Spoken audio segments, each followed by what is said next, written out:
প্রত্যেকটা মানুষ নিজ নিজ অবস্থানে অসংখ্য ত্যাগ আছে, যা তার ভালো লাগে না, কিন্তু সার্বিক পরিস্থিতি বিবেচনায় সেটাই সে করে বসেছে।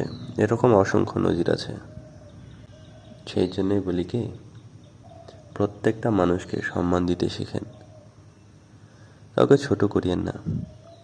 কারণ কেউ যখন আপনার জন্য বা যে কোনো কারোর জন্য কিছু করে, তখন তারা সচরাচর এটা আশা করে না যে লোকে তাকে প্রশংসা করবে, লোকে তাকে ধন্য ধন্য বলবে, আরও অনেক কিছু করবে, প্রশংসা করবে, সম্মান দেবে।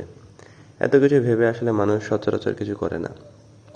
মানুষ করে তার দায়িত্ববোধ থেকে। কিন্তু এই দায়িত্ববোধ থেকে কাজটা করার পরে, কথা বলার পরে, কেউ যখন সেই মানুষটাকে ছোট করার জন্য, নিচু করার জন্য, তাকে অসম্মান করার জন্য উঠে পড়ে লাগে, তখন সেই মানুষটার আসলে না বিষয়টা সহজে মানতে কষ্ট হয়। তার অনবরত এটাই মনে হয় যে সে যে এত কিছু করেছে, কার জন্য করেছে। আসলে প্রশংসা চায় না, ঠিক আছে, কিন্তু যে যতটুকু করেছে ততটুকুরও যদি তাকে সম্মান দেওয়া না হয়, তার কৃতিত্ব স্বীকার করা না হয়, তবে আসলে